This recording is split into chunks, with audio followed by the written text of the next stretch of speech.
Now, my beautiful people, APC, PDP on fire.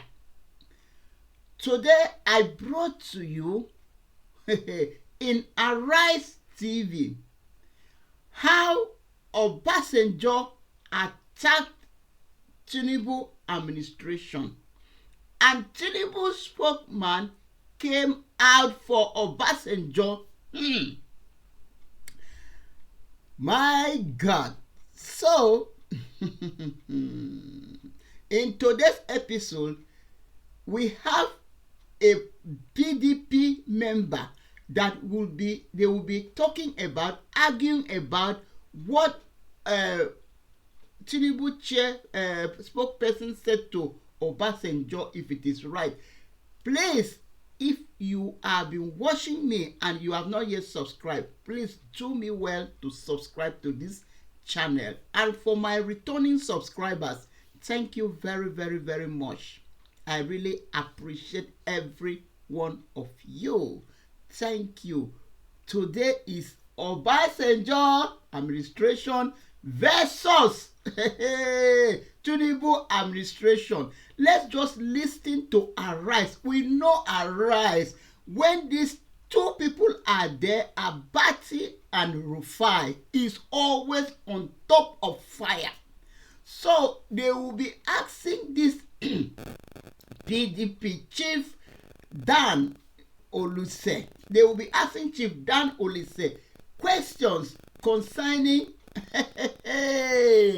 what did Obasanjo say, if it is right or not, before we will come back and wrap everything up.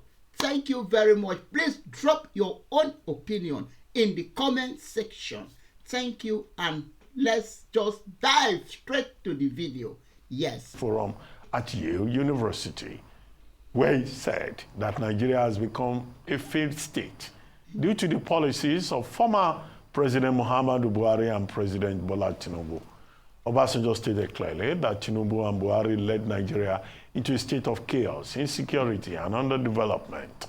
In a statement by Special Advisor Bayo Ononuga, the presidency criticized Obasanjo for blaming current leaders for Nigeria's challenges, asserting that a man with his record should not lecture others on leadership. It is hypocrisy writ large when a man who presided over the worst election in Nigeria demands the sack of the leadership of the Independent National Electoral Commission, the statement stated. The only positive, it was claimed, of the Obasanjo area was fiscal and monetary policy management, buoyed by a consistent rise in crude oil prices throughout his 8-year tenure. The current economic crisis, the All Progressive Congress administrations have been battling since 2015, they claim, is the product of the poor choices in economic management made by Obasanjo and the two successors from his party. Joining us now on the morning show from the coast city of Enugu is Chief Dan Ulasi, former PDP chairman, Anambra State. Chief Ulasi, good morning. Good to have you on the program. Good morning. Thanks for having me. Well, Chief, what do you think of this tango between President Obasanjo and President Tinubu's spokespersons? Mr. Ononuga was claiming, matter-of-factly, that President Obasanjo should keep quiet because he doesn't have the moral high ground to complain about the performance of the Tinubu administration. Agree with him? Constitutionally speaking, both Ononuga and Obasanjo have a right to free speech. It is for you and I to, dissect what they have said and, see where the truth is coming from, if any. But fundamentally, I have to say that democracy in itself succeeds on a heavy doses of civility. And in both Obasanjo's comment and the reply by the presidency, I didn't see any civility in it, unfortunately. Leadership should have some form of strategic discipline and not self-indulgent. But what I saw, especially in the presidential reply, is a toxic stash and burn politics, which could be dangerous. And sometimes it might be stoking paranoia and hatred. And once hatred comes into political discussion, then you have left the main point. Obasanjo made fundamental points at Yale University, Chinua Achebe's anniversary. Some of them were factual. There are things you cannot deny. It depends on the way he said it and the way the perceptor is looking at what he said. I would have expected the presidency to reply him point by point by trying to dissuade, some of the items he mentioned. He cannot conclusively say that this current regime is a failure. I will accept that the 8 years of Muhammadu Buhari was a tragedy for this country. I've said that severally. And anybody who inherited Buhari will not have performed any magic. The only difference will be your methodology, because the whole system was flawed, collapsed as it were. So the only difference, even if Atiku Abubakar or P2B inherited Buhari, they will be passing through this problem. The differential will be the methodology with which they want to apply solutions to. It's not just waking up and say you remove subsidy, you float the naira, you do this without concomitant solutions attached to it. So I would have expected the presidency to be more civil, in their reaction, or entirely even ignore him. Obasanjo has been somebody who criticizes even Yaradua that he midwifed. He also criticized Yaradua and wrote letters, but in this one at least he's making a comment, as it were. So I'll expect Obasanjo to know that he's a senior statesman, very senior statesman, from military head of state to civilian president. You have a right to make commentary, but not a commentary that even runs down your country. Because once you run down the leadership of a country, you're running down your country. He's not the only perfect person. The tendency people want to see or believe is that he always says that, criticizes others, believing that he was the only one that did some good work. Every other president, in one form, even the short 2.5 years or so of Yaradua, he did some good work. So I believe that these toxic replies and commentaries should not apply, not in the situation we find ourselves.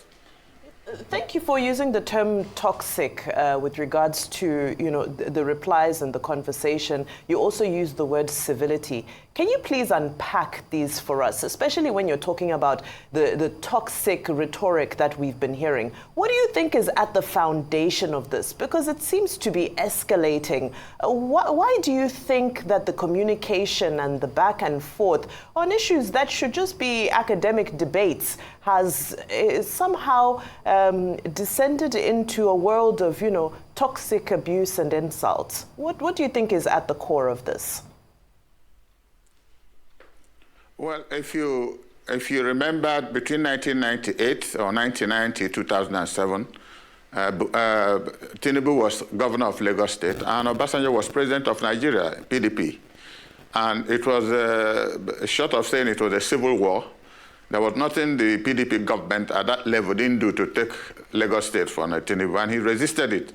So I can see a carryover of what happened some 20-something years ago into the present dispensation.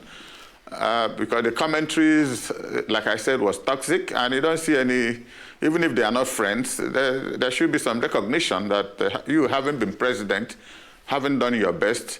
1 year plus is not enough time to have a fairly critical analysis of where Buhari, I'm not defending him, I'm a PDP person.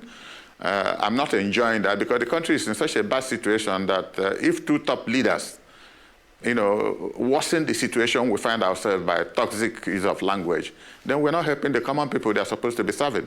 That's actually what I mean. The reply of Onanuga, was simply put, it's unfortunate. That's the way I would describe it, because it was so personal, going to his personal life, and it wasn't doing anything. Because if you checked of all the presidents in this country, you probably would regard Obasanjo as the best.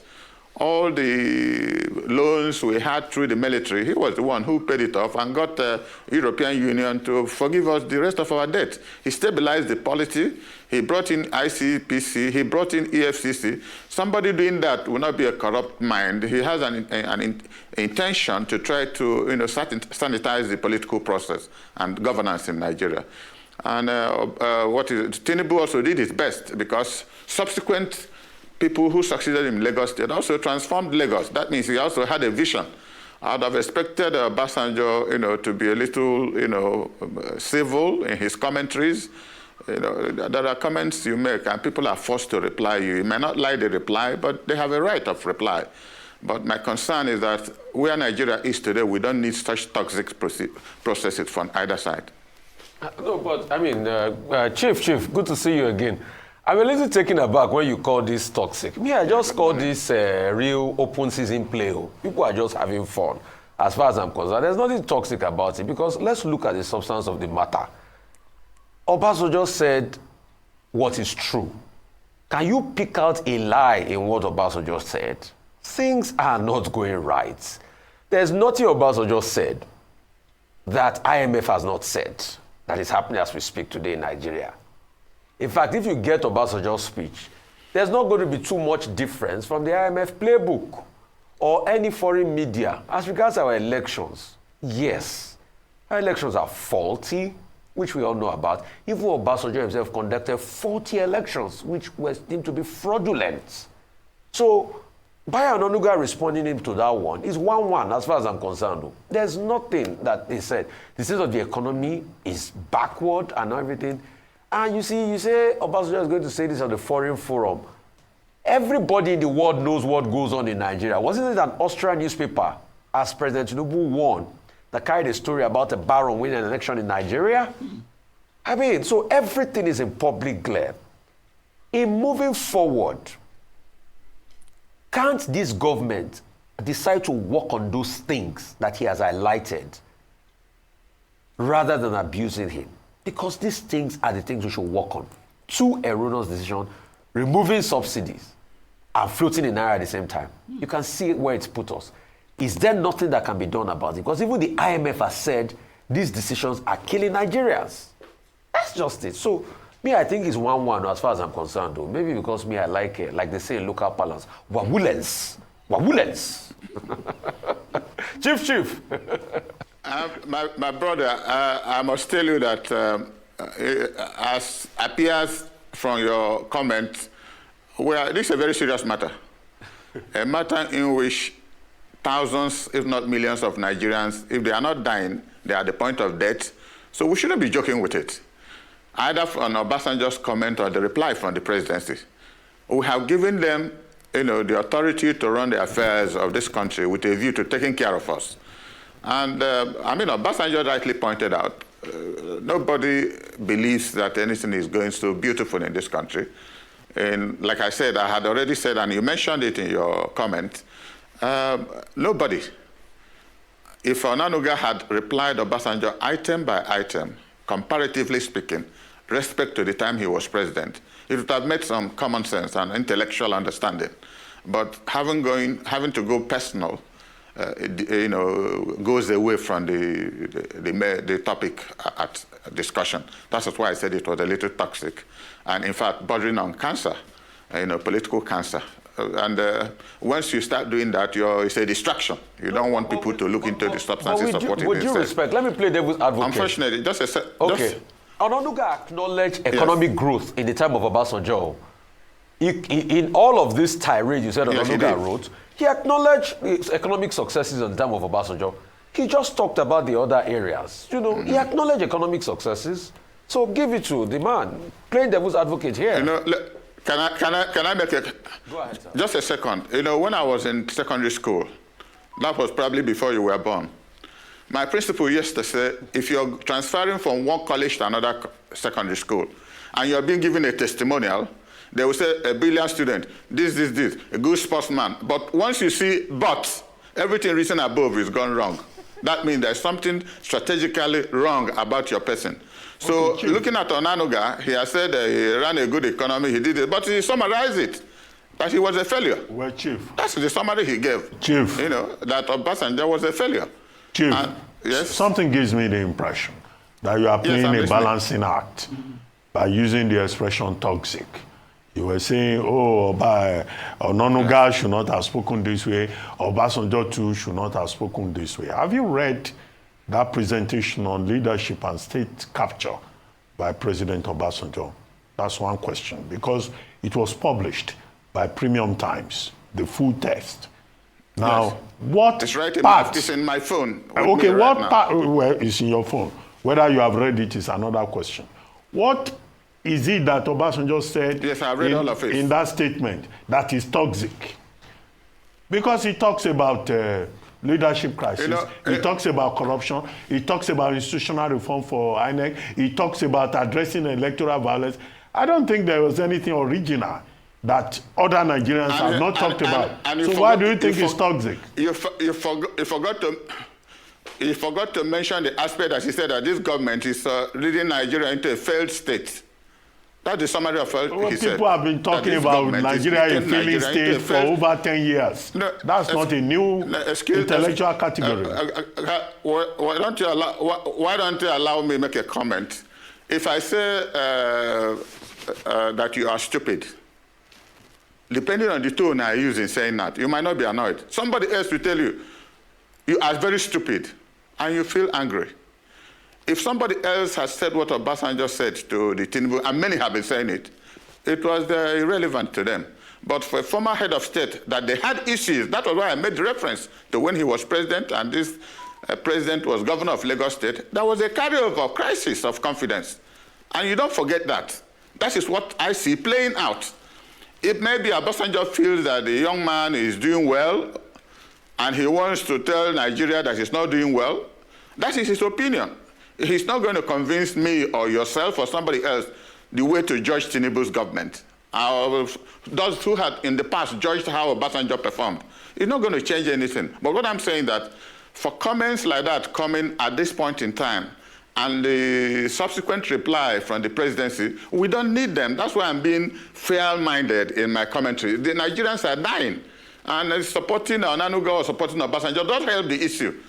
We should be able to, if we have suggestions how this country can do better, let the person say it out. Not when we have all died and you come telling us the armchair theoretics, this if you had done this. Why didn't you tell us to do it? If you love this country, if you're patriotic, tell us how to do it better. People are dying in this country. People are dying. In every village, in every town, people are dying. And this rhetoric is not what we require at this point in time. That is summary of what I'm saying, honestly. You know? Okay. So having said that, we all know that former President Obasanjo has always been a very vocal man, whether it's through his written letters or through his spoken word. He's not a man who can be gagged or silenced.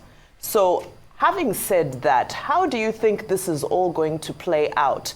Because you've already alluded to the fact that, you feel this is bigger than this statement, that it is being driven by animosity, historic animosity between these two gentlemen.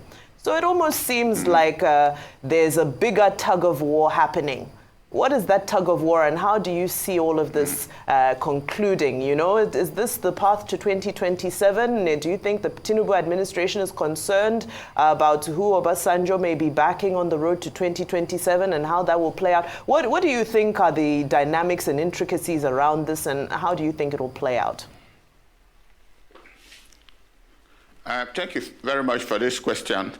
I had the singular privilege, and I call it a privilege, of meeting Obasanjo as president not less than 30 times. In fact, at some point in time, he would tell his senior special assistant, Andy Oba, to call me. He's a very argumentative person, very intellectually driven, In fact, sometimes we'll be talking, and his late chief of staff, Major General Abubakar, will come and tell him he has an appointment, and he said, I'm president of Nigeria. This is more important to me, because I'll have the courage to tell him where he's wrong, and he will debate on it. So for those who have not had the privilege of talking with Obasanjo one-on-one, you will not know where he's coming from. He's somebody who positions himself, like I said initially, that he's a perfectionist.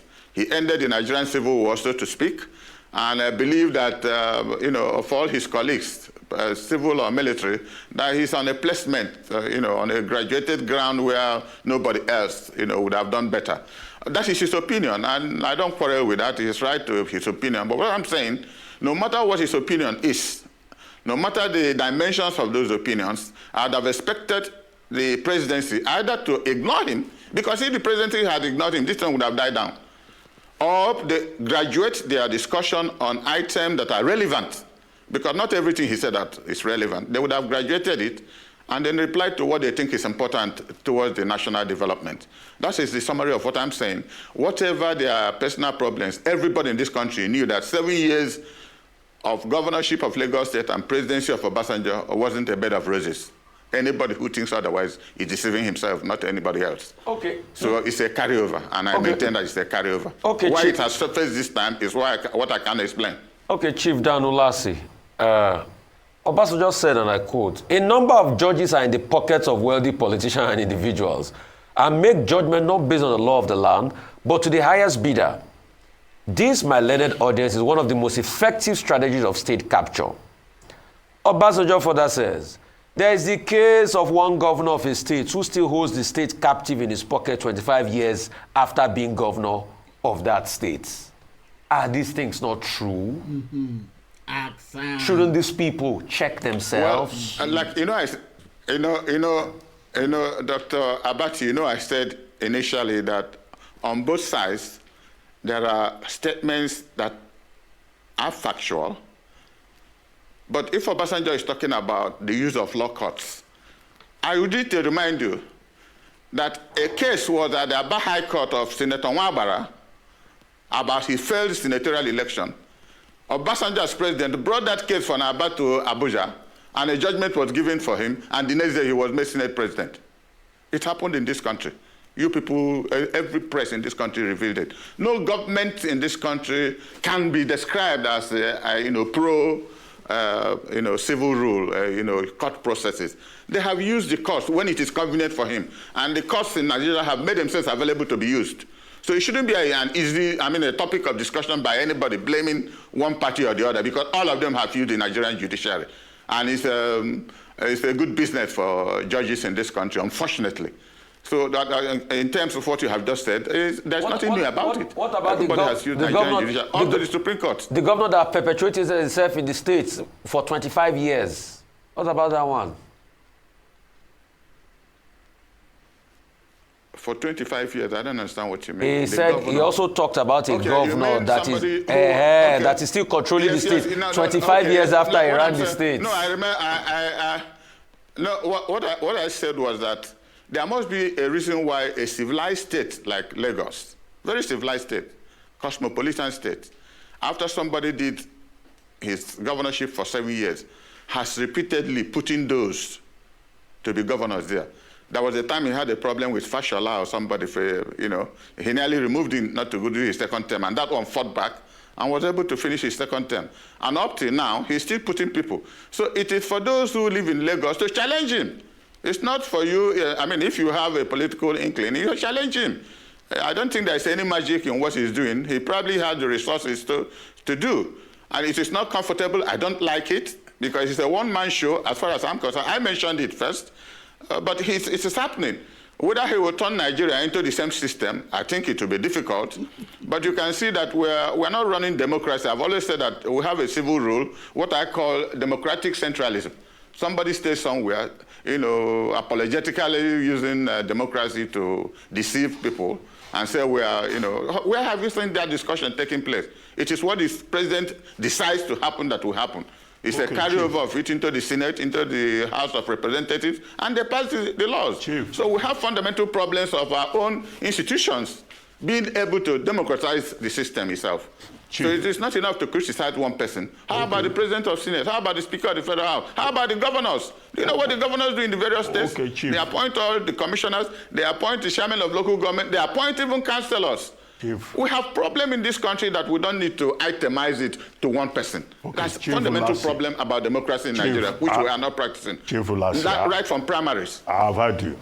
Now, we have been discussing what Obasanjo said, what Mr. Ononuga said in his own response.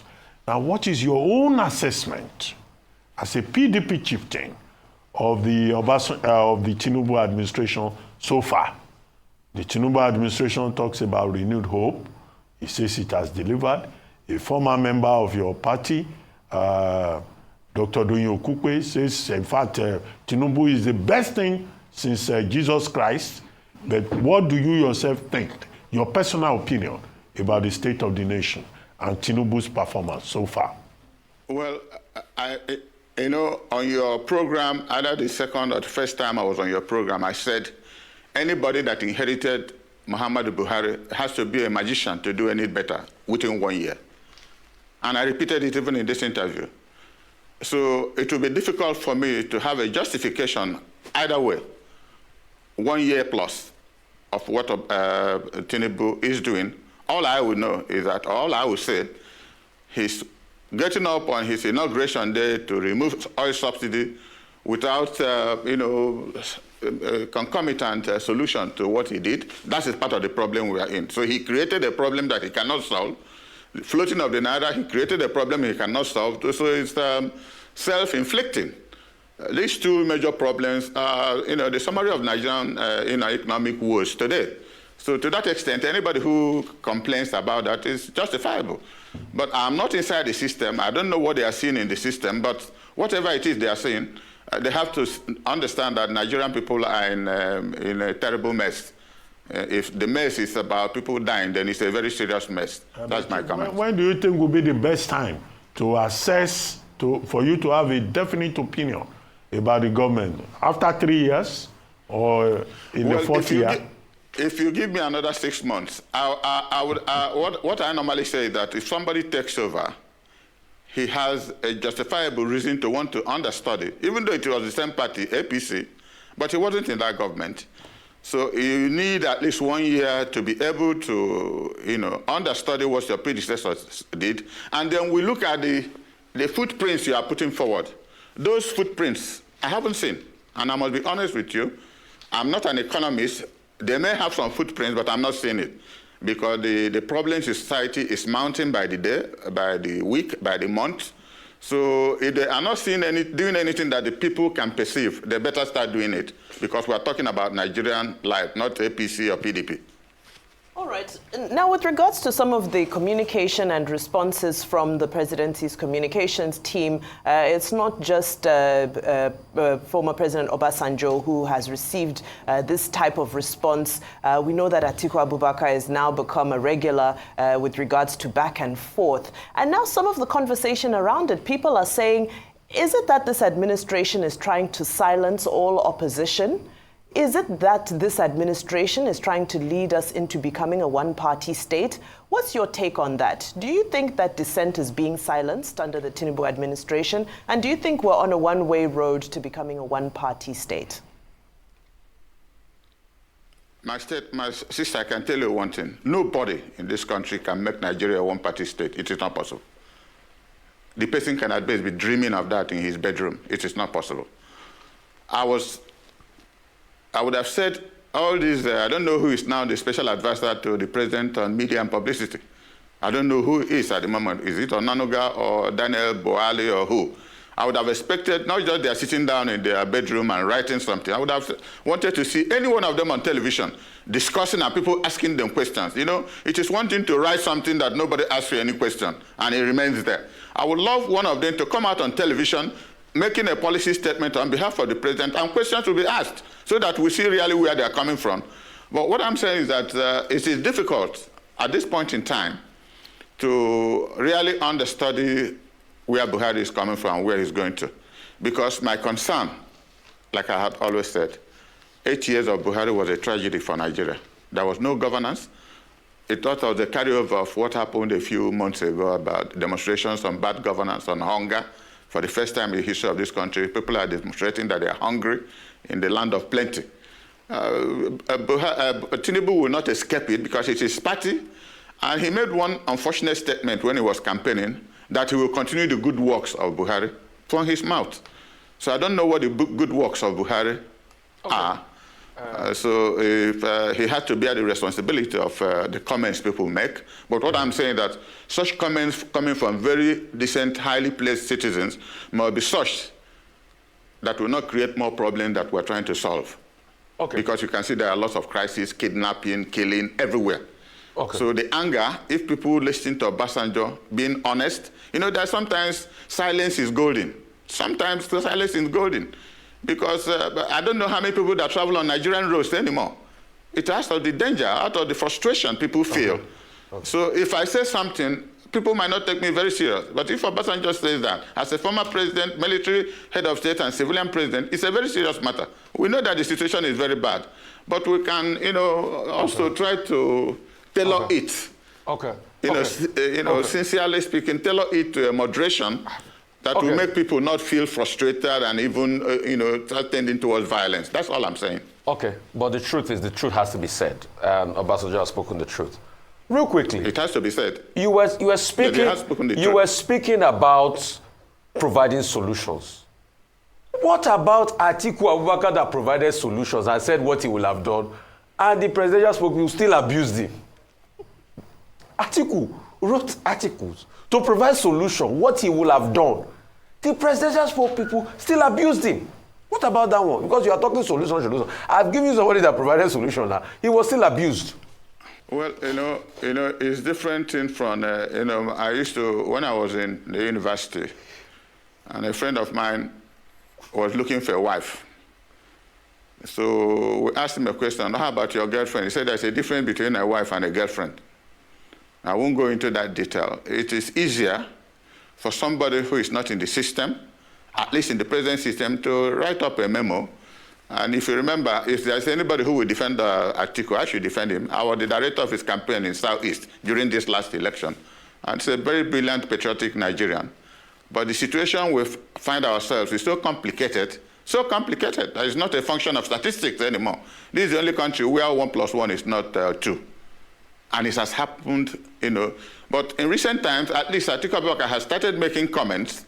And, unfortunately, they are replying him in a way that is also, unfounded and, unpatriotic, as it were, bordering on hate.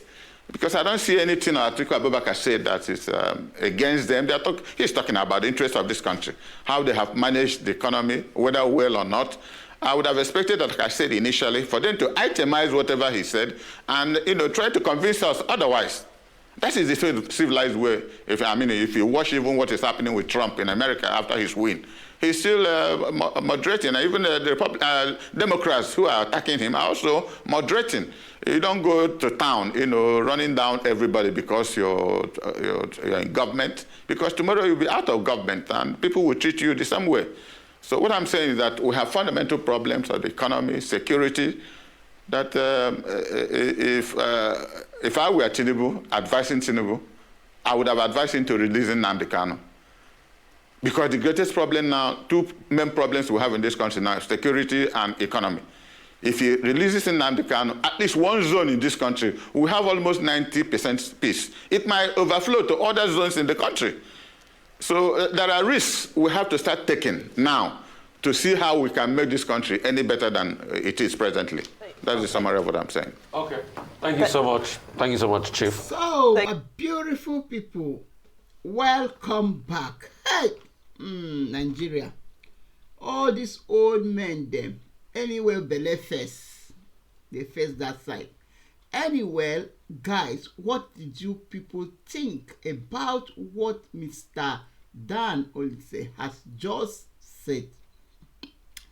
Talking about Nnamdi Kanu, what is really holding that man there? Why are they keeping Nnamdi Kanu? What is the problem? I've not been following this case. I don't really know what is the problem. Why are they still keeping him there? Anyway, the man has said very well that they should release Nnamdi Kanu. At least that one will soften one of the problems. Talking about Obasanjo, what he said. I love Rufai so much. Rufai always give it the way it is, because for me, what Obasanjo said is just the fact. Anoluga, or what they call him, he always like to attack people. The man, even when they were doing their campaign, he talks like somebody that did not see the 4 walls of school. He don't have that manners, he don't have that approach of talking. What Obasanjo just said, it was just the fact. People have been lamenting. People have been crying. You cannot just come in and remove fuel subsidy. You cannot just come in and let Naira floating. It's impossible. The economic would run down. Okay, Mr. Dan is saying that they should give him more time. Like how long? According to what Abati asked him, how long? He said like 6 months later. You know, if somebody is in seat for a year plus and everybody is crying, nothing is better. The only thing Tinubu knows now is just to travel. According to what I have heard, they say Tinubu, since he entered as a Nigerian president, he has traveled 30 times just to travel, and is not coming in with anything. No good investor, nothing, but it's just flowing up and down, carrying Nigerian money from one place to another. You know.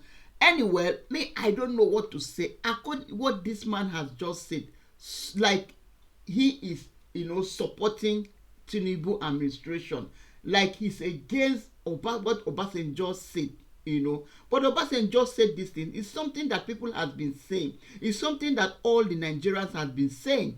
This is the worst administration. According to Obasanjo, Tinubu administration and Buhari administration is just the worst administration they have never seen in Nigeria before, and which is just the fact. And according to what Mr. Danny has just said, when Obasanjo was in seat, he did a lot.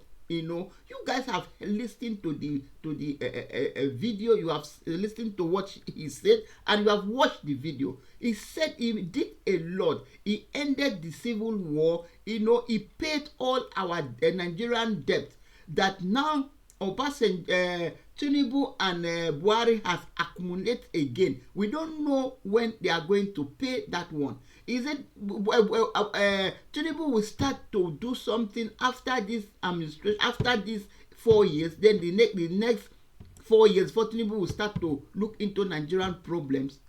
Anybody that come out to say something, they will come out for the person. Especially that is special spokesman, or what is his name. Anything they say, the man will come out very insulting, and instead of them to sit up and know what they will do for Nigeria to be better, at least we know that Obasanjo, he is the one, Buhari. Remember that it's Tinubu. Tinubu used his own mouth to say it, that he is the one that put Buhari there. So they were still working hand to hand, because we know that when you put somebody there, automatic that person owes you. Everybody knows that when you put somebody in a seat, according to them, that person owes you, because there's something they call godfatherism. So even when Buhari was there, it was still Tinubu that was in charge. It was this Tinubu that was still controlling Nigeria.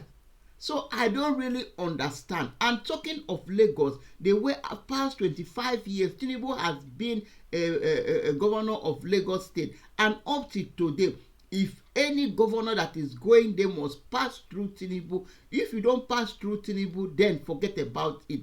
Anyway, according to Mr. Dan, Chief Dan, okay, he said that one is Lagos State people problem, and I believe him in that.